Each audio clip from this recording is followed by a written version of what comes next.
friends, and welcome again to live conversations on ALLATRA TV Africa. We are really happy to see you all today with us. My name is Olga, and my co-host today is also Olga. And today we are traveling again to a beautiful country of Rwanda in Africa. And with our guests from Rwanda, we will talk about the creative society.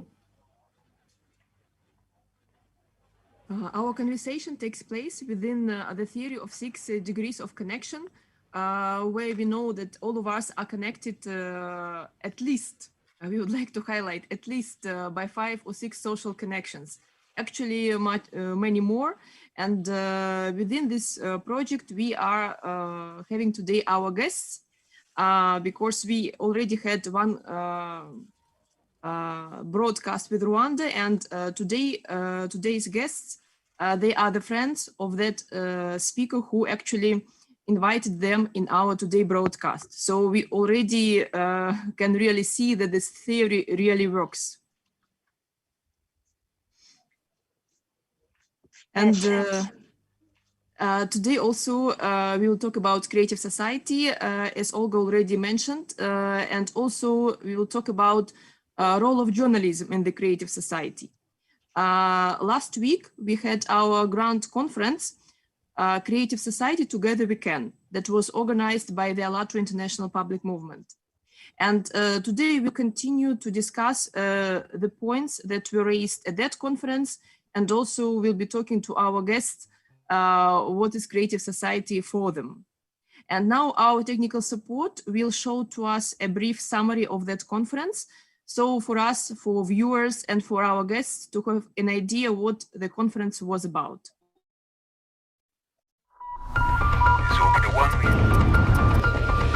Every day, we share a great amount of information. This information forms our reality.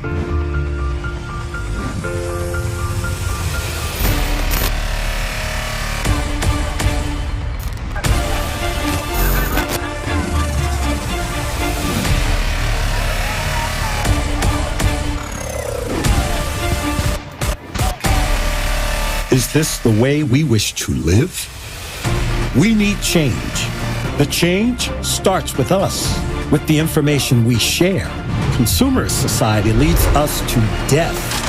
We need a new vector of life, a creative society. It is up to you and me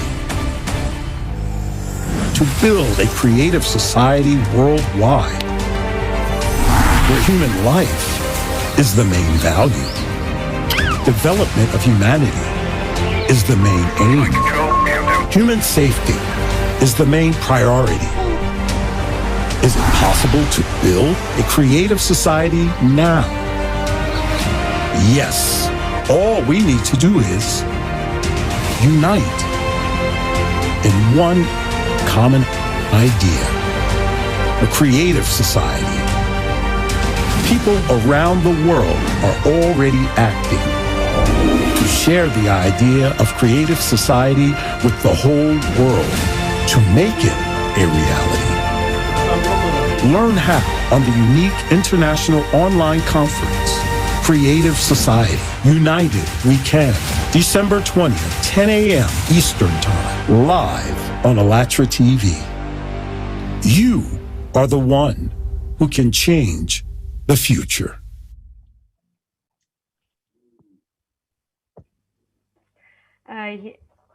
Thanks to everyone. And this conference, I'll remind you that this conference was live last week, but it is available on YouTube on more than 30 languages. So yes, you can access it and watch, because it contains many very important insights, and it shows how people united and organized such big events, totally organized and implemented by volunteers. And it's a great proof.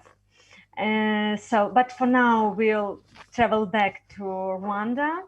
And So we would like our friend Leonce is now with us only. Please introduce yourself. You can tell a bit more about yourself, and then we'll talk about your country. Thank you, moderator. As you said, my name is Leonce Muvunyi. I'm from Rwanda. I'm a journalist currently working with two newspapers, Rwanda Today, Africa, and the East African, which covers the whole East African stories from different sectors. Thank you so much. And now we see that Isaac is also with us. So Isaac, maybe can you please introduce yourself also? Thank you for having me again here on this live stream. I'm Isaac Ishimwe. Actually, I'm a founder of a media house here in Rwanda, which is called Ivugangingo Media. And I'm currently working on my online platforms like my online TV and online radio, all of them sounds on www.ivugangingo.com. Thank you. Thank you so much. And today we'll have a look at the photos of Rwanda that our technical support has prepared to us, just to see how beautiful the country is, because now the people cannot travel. So maybe if you recognize something, you can comment, because this is the only chance, to talk to people face to face and to exchange the information about culture and traditions.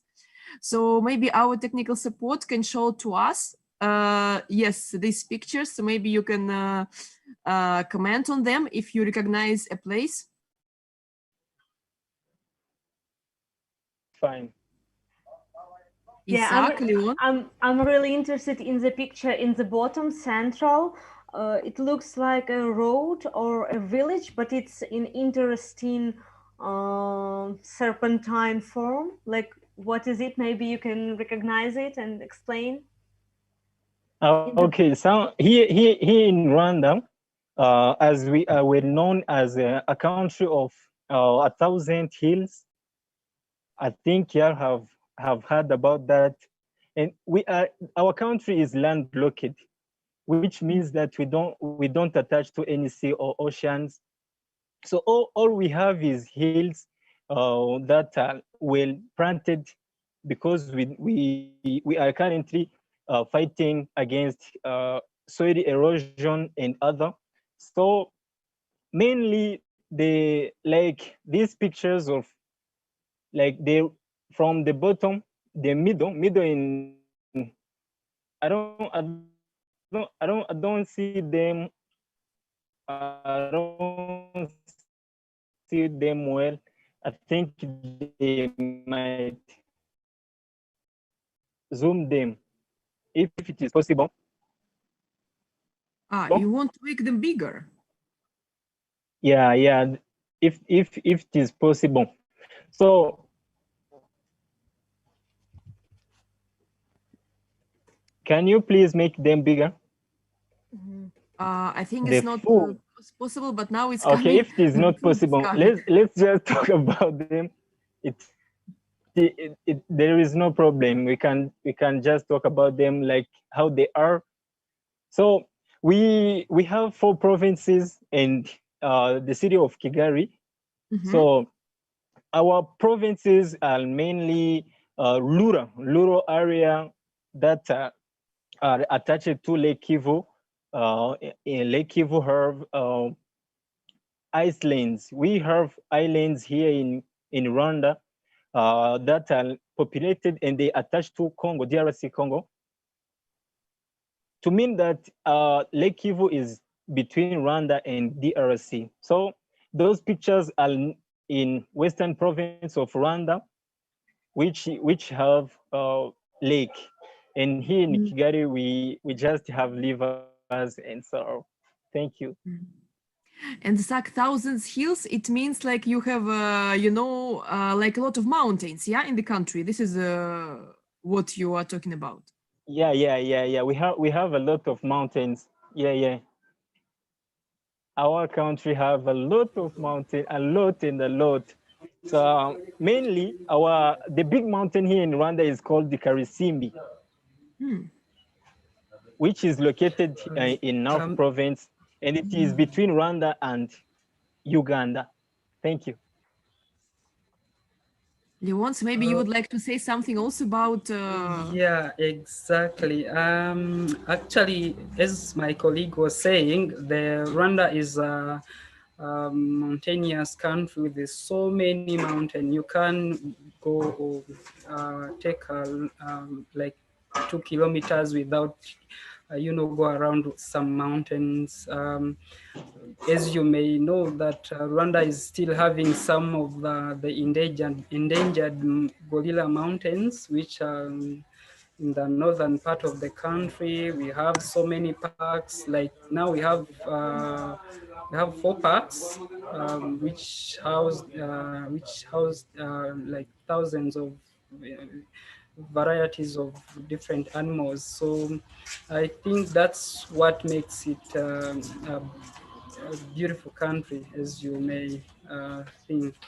You must be very fit, yeah, to go to Rwanda, because to keeping fit, I think. Exactly. And from the following photos, you have been showing food. Yes, now our technical support can show us the food. And what is, by the way, the traditional food in Rwanda you normally eat? Like what's the cuisine that is like you like most of all? We normally eat beans, going with the cassava, sweet potatoes, bananas, but this kind of food we have, they are, of course, they are available in some places, but these are not traditional, to be sincere speaking, because like flies, I can see fish, and the 2 plates, I can't tell what is it, but we normally eat those kind of food. Our staple food complies with beans and other different tubes. Here I mentioned cassava, sweet potatoes, Irish potatoes, bananas. Yeah, you know, it's common that when you want to talk about your national cuisine in any country, you want to show some most beautiful examples. But when it comes to like your everyday food, it's not actually the food you eat every day. If I can be of support, I would like to add. I would like to add that this one, which you are seeing, like on the 4th plate, it is well known. It's popular here in Rwanda. It is called kaunga. So it is it's popular here in Rwanda. Everyone loves it, and we eat it a lot.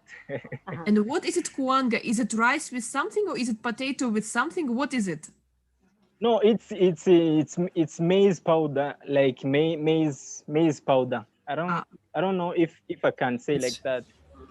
It's called Ada Posho or Kaunga. Okay. It has different names, but they pound maize and they have this flour, and then they mix it with hot boiled water, and then they produce this kind of food.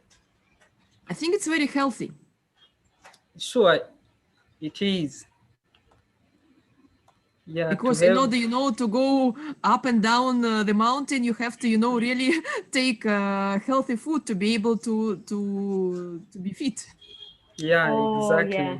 But and you don't have to forget that you must be strong. You must be strong too. Yeah. Yeah. Yeah, I'm just, you can't see me, but I would like to express my awe, and it's so amazing, this new picture that we see now on screen. It just screams, come to Rwanda and visit me and travel and visit all those beautiful places. It's just awesome. Exactly.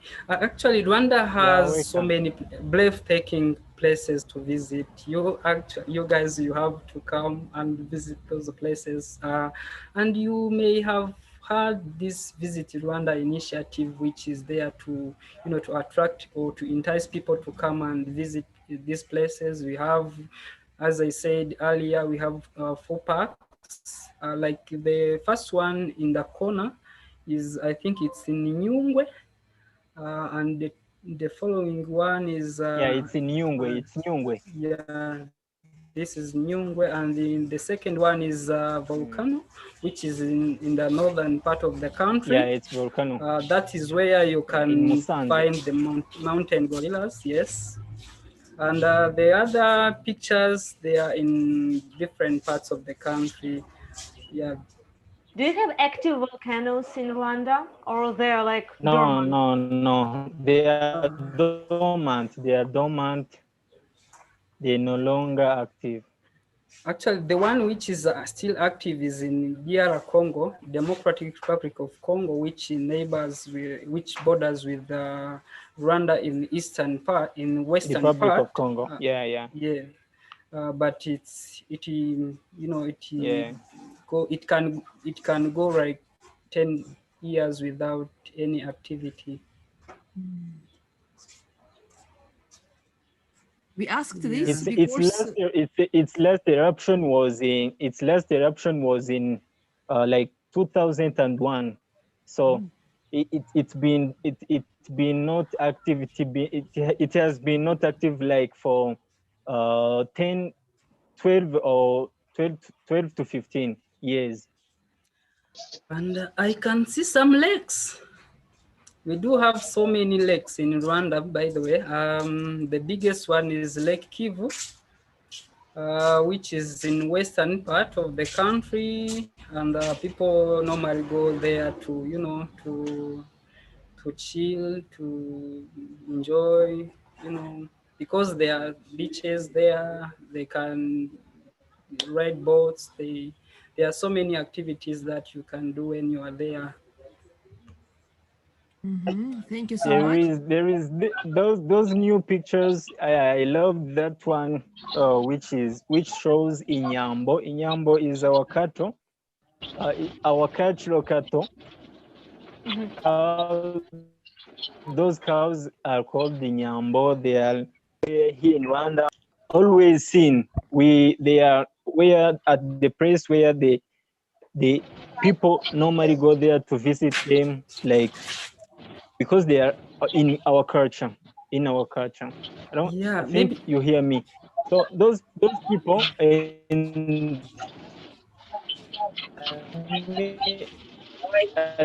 think we have fruits here showing their here. Yeah, I do have. These cattle normally they were reserved for the kings. They used to be in palace, and people go there to see them. They were like having this kind of intelligence, or they be ordered to to march in certain form, and they will do that. They will follow that. It was a very good, interesting show or event when these cattle or these cows were showing off. And the first picture in the corner, that is our traditional houses, as you may see. These are the handcrafts that are made out of from weaving and pottery, I think. The last one in the corner, there are handcrafts which are popular. They are called uduseche. It's very popular, maybe not only in Rwanda, but all over the world. If you Google agaseke, it's a handmade handcraft which is made out of some leaves, and they weave with a needle, and they make these beautiful things you see on the screen.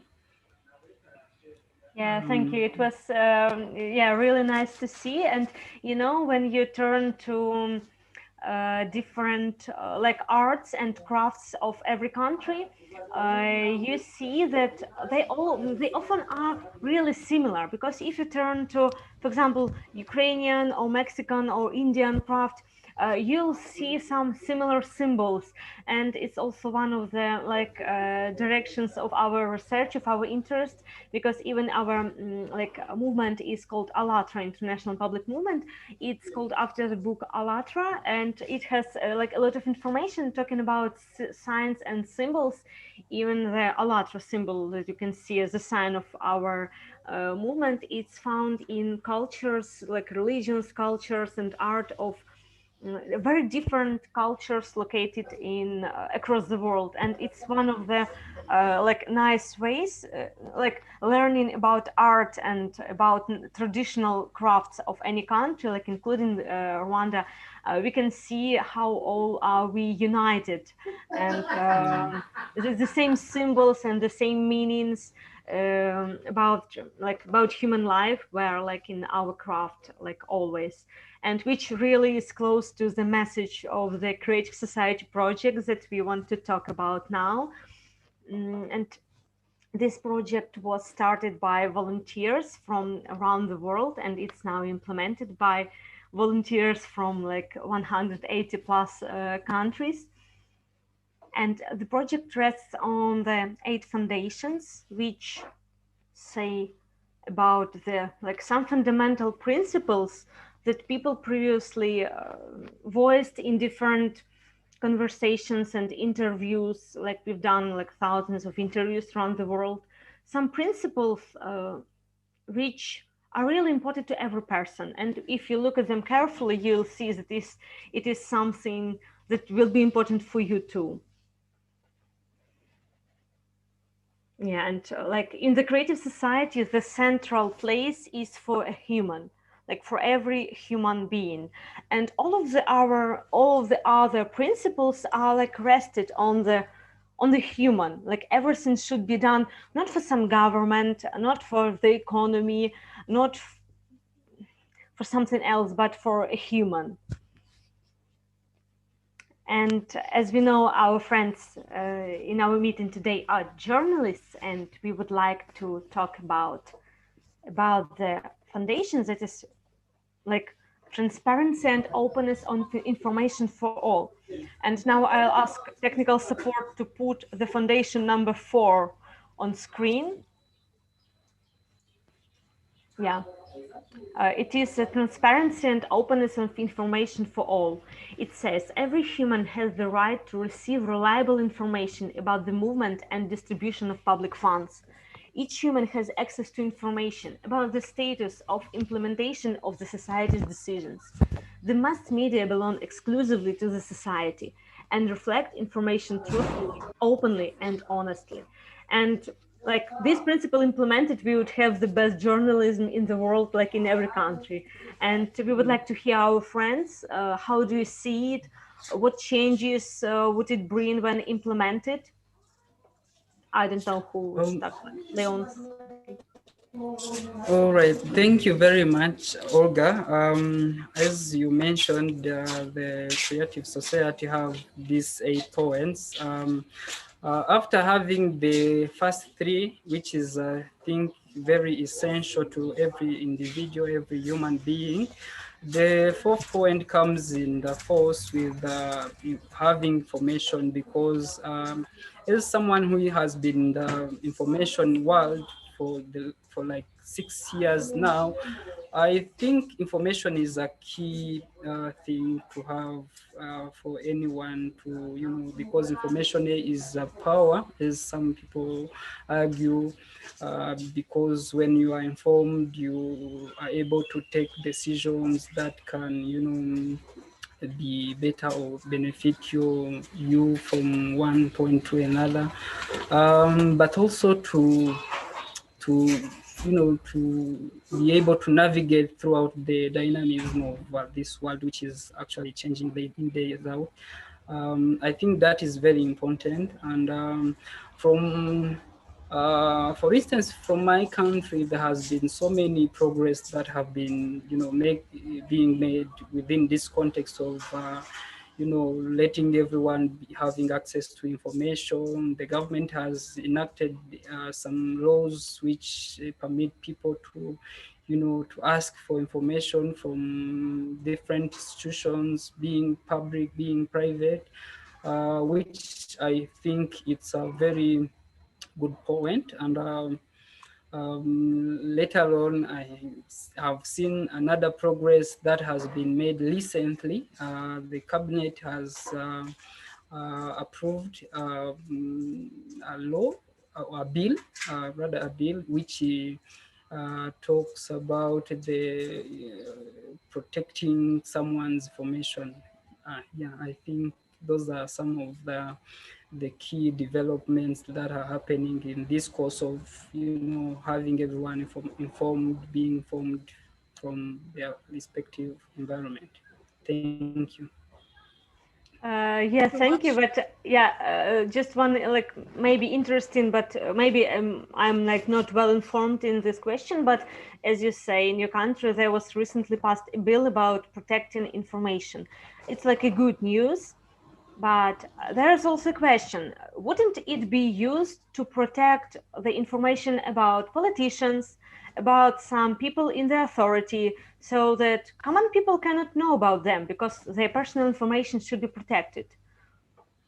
Yeah, that bill, which is still actually bill, it hasn't yet been passed and been gazetted. It's regarding with online information, like child abuse information. They have to be regulated and to be restricted in the digital world, and personal information on internet, like your private information on digital space, have to be safeguarded within this instrument. Those are some elements this law that is coming to protect. It's not to to prevent some key people either in the government or in the public sphere to not have some of the information that regarding to the general public to be to be not disclosed. Thank you so much for this detailed answer. Actually, in that conference that we mentioned in the beginning of our conversations, we discussed also the role of the mass media in the creative society. And two main points actually are important. And the first that is that in a consumer society, the mass media, they are more engaged in selling to the audience a particular and fragmented version of reality. It means we don't see the holistic picture. We don't see what is going with climate. We don't see what is going on with like presentation of the artifacts of our history, but only a small bit, out of the whole picture.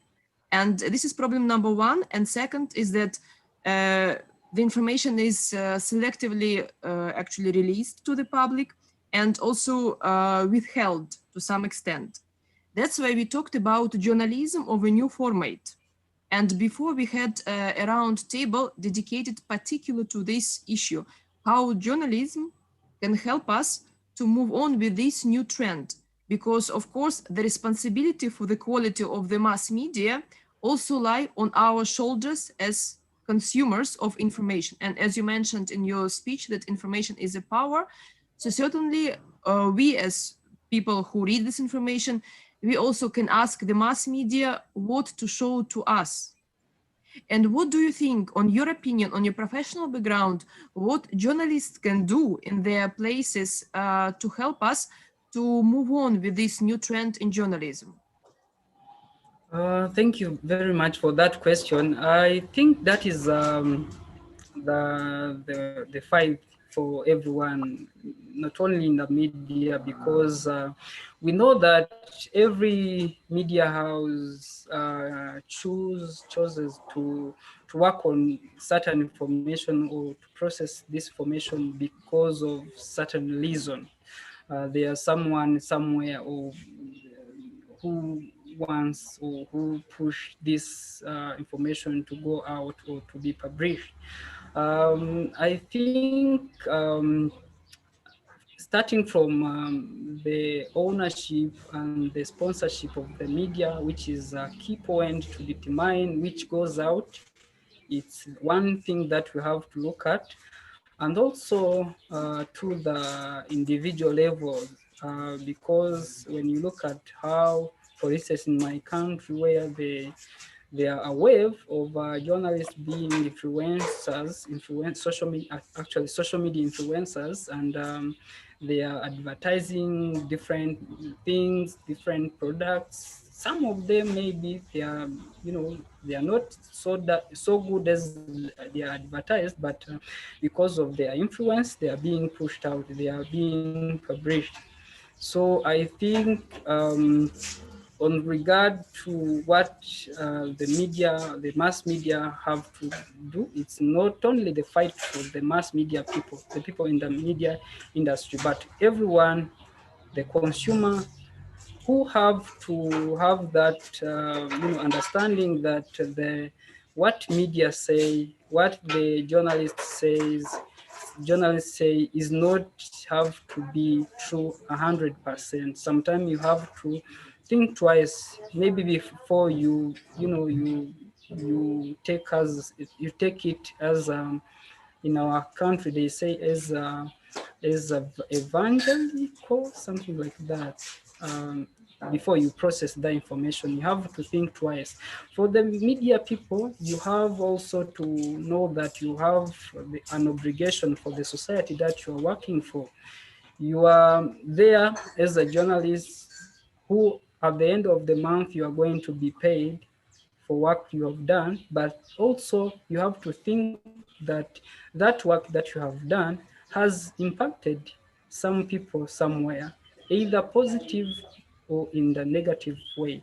So and the third stage, I think it's the people behind the media. These are the media owners and the regulators who also have to have in place the regulations which might not necessarily regulate media from having some information not being published, but also to have that obligation over the media of serving the general public with the information which is going to be to impacting the society in a positive way. Thank you. Thank you so much. And now we have also Isaac with us. So we are taking the chance that he has now currently the internet to ask him also his opinion because he's a journalist as well. Isaac, if you hear us, what is journalism for you in the creative society and what the role the journalism has?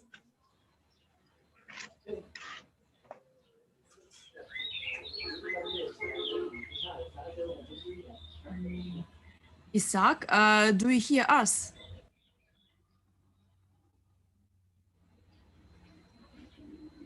It's muted, I think. You can just turn on your microphone by yourself because you just, click on the button and then we'll be able to hear you. Yes, now we can hear you. Thank you. I have been having problem with internet. If you can, if I can add something on what my colleague said there, media here in Rwanda have been widely known, have been spreading false information since before 1994. They have been speaking or they have been writing informations that have led to the genocide against Tutsi that happened in 1994. But since 2003, media houses here in Rwanda have been.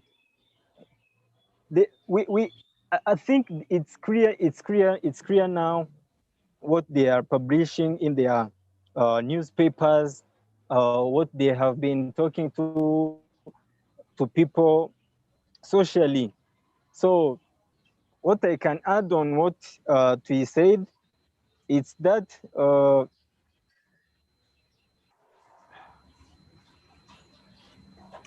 Okay, May- unfortunately, is Isaac dropped? Maybe we'll wait for him and maybe yeah, yeah, maybe maybe. from what Mhm. he was trying to point out is of course the media in Rwanda has been at the center stage during the 1994 genocide. It plays a big role to mobilize people to, to go out and kill their neighbors. So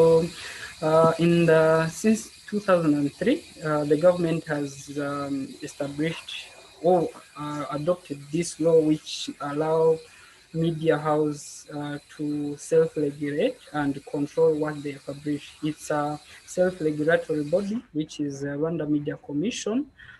It has been established to give power to the media people to self-regulate their information without anyone from government coming in to tell them what to do.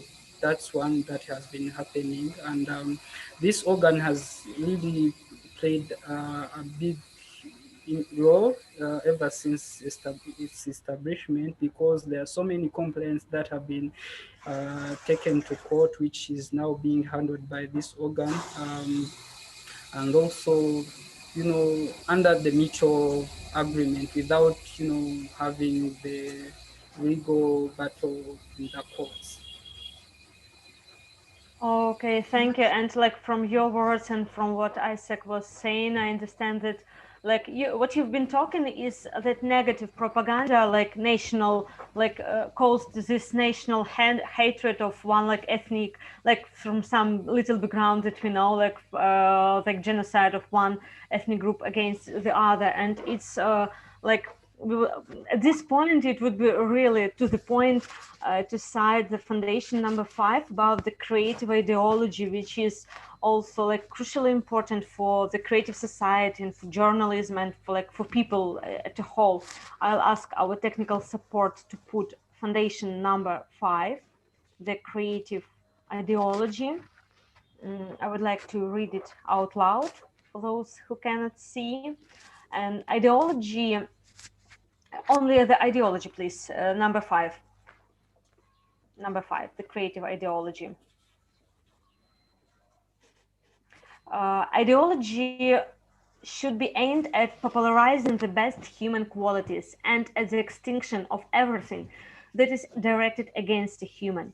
The main priority is the priority of humanness, high spiritual and moral aspirations of a humanity, virtue, mutual respect, and strengthening of friendship.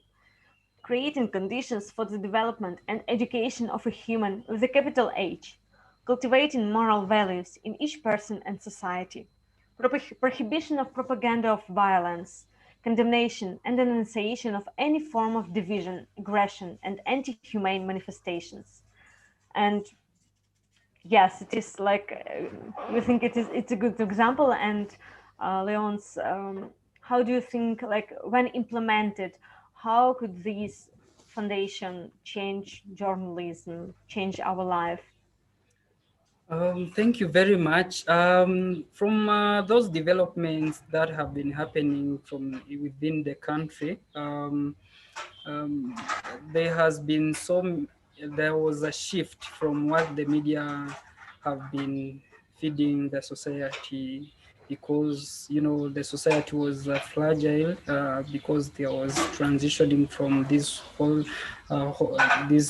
history of 94 genocide against the Tutsi, from rebuilding. So it was time to reflect on what the media was feeding the society, the reconciliation messages, the unity, all those formation. The government actually will set up the initiative of pushing out this message to the population to come again together, to unite and rebuild the country that has been destroyed by the genocide. And from there, the government established this organ, which is the government supported, which is called the High Media Council, to empower media practitioners, because some of them have been working in the sector without, the knowledge of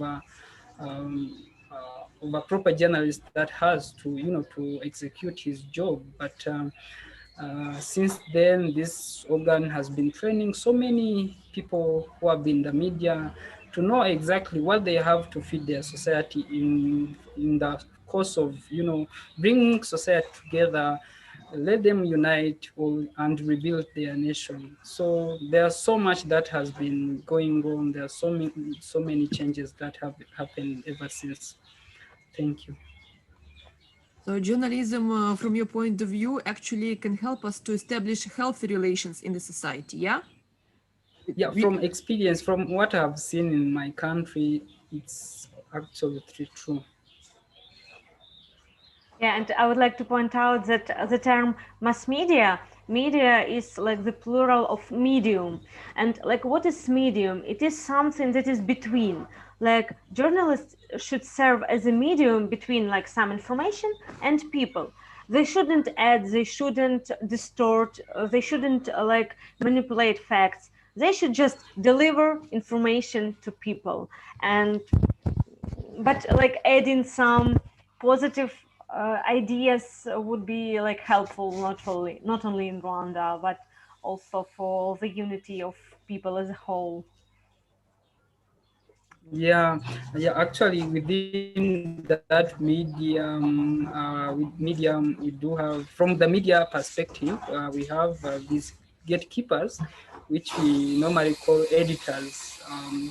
They have to have these skills, understanding of the society, what the society need, what do we have to put out for our consumers, to not have the society which is not going to be there to, to be destroyed by this information that we are feeding them, but to be positively impacted by what we are giving them. Exactly.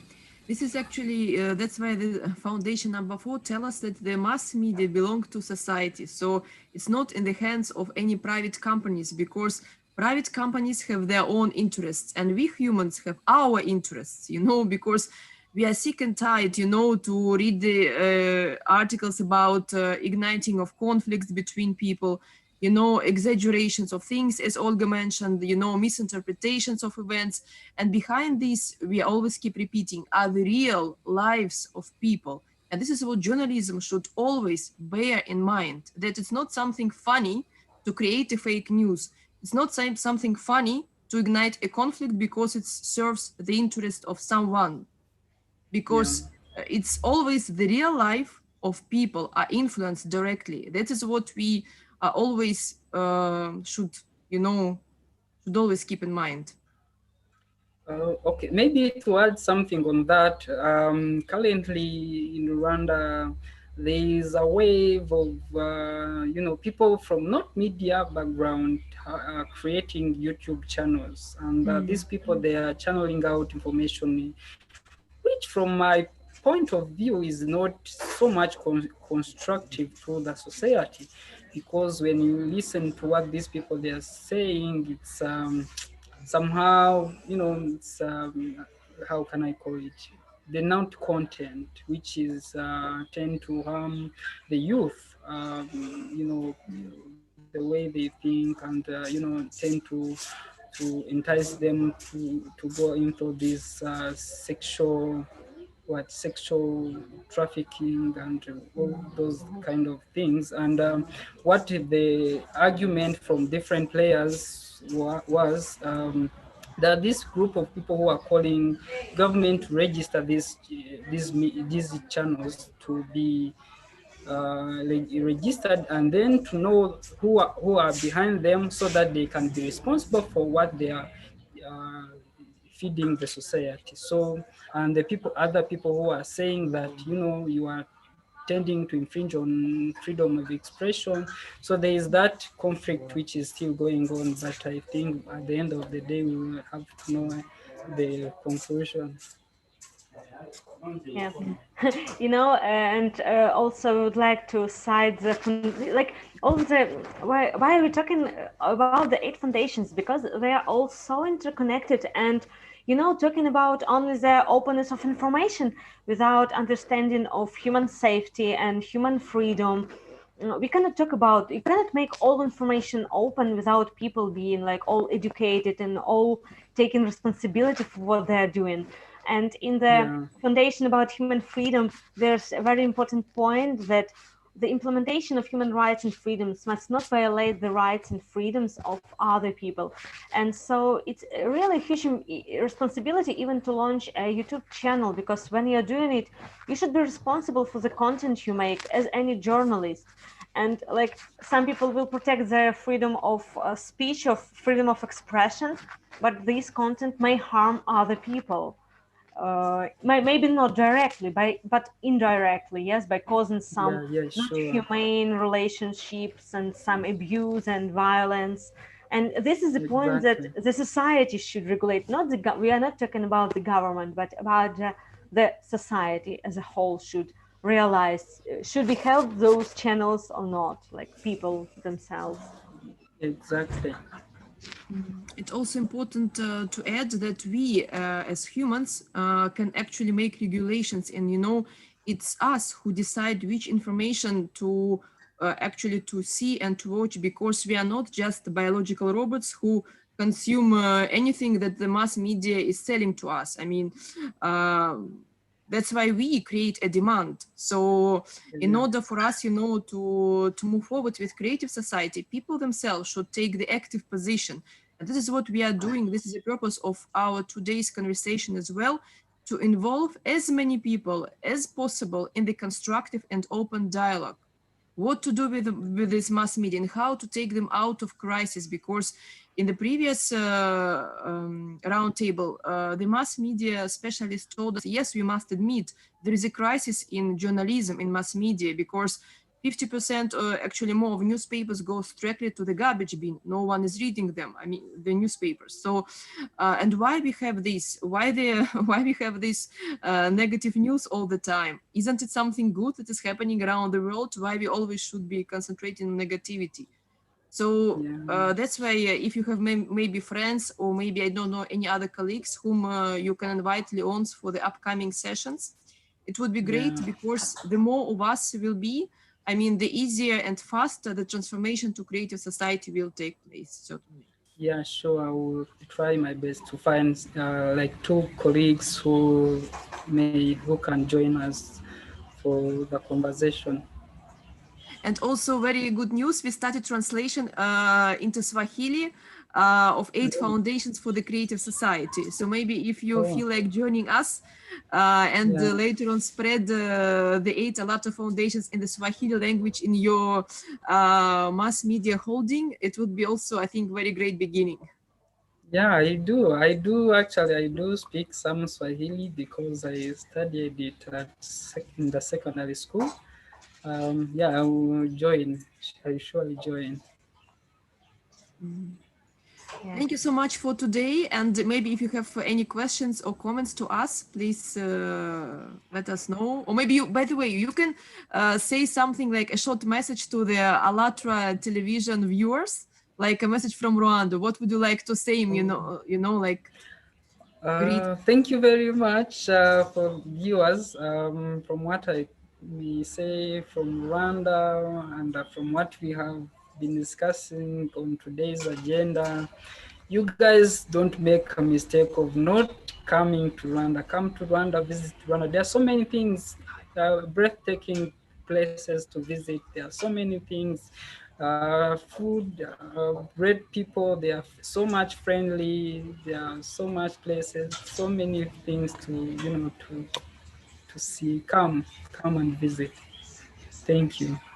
Thank you so much for warm invitation. As soon as our like situation in the world improves and makes it easier to travel, we'll consider this plan. And to all of our viewers, we would like to remind that if you would like to know more about the project, the Creative Society, you can visit the website Yeah. allatraunites.com. and also you can like register there and leave any feedback and choose to participate in any way if you find this idea important, and I bet you do. And also you can write to our email info@allatraunites.com if you would like to participate in our live broadcasts, or like you have any ideas. Yes, and this is a form at our website that you can fill. If you would like to participate, you press the button join, and because as sooner we'll know that we have many supporters, the more people know about the Creative Society, the sooner we can make a real change, which is really important for all of us in any country. Thank you for today's conversation. It was really a real pleasure to talk with you. Thank you very much for having me. Thank you very much for having me. Yeah, Leon, so how do you say in Swahili language Creative Society? Maybe just the last thing. I think, how can I say that? Jamii ya kujitegemea. And where is here society? Where is here society? Jamii is society. Yes, it's society. And creative means constructive, progressive. How do you say in Swahili? Maendeleo, it's development or development. Maendeleo. Yes, maendeleo. Yeah, I think my. Okay. I struggle a lot with Swahili, but I do understand it. But having to say it's a bit. We hope that soon we'll learn how it is in even more languages. Yeah. Okay. Thanks to everyone today. Hope to see you soon, maybe with more of your friends, more people from Rwanda, any other countries, and yeah. Thanks to everyone. Thank you so much. Bye bye. Have a good evening. Bye. Bye.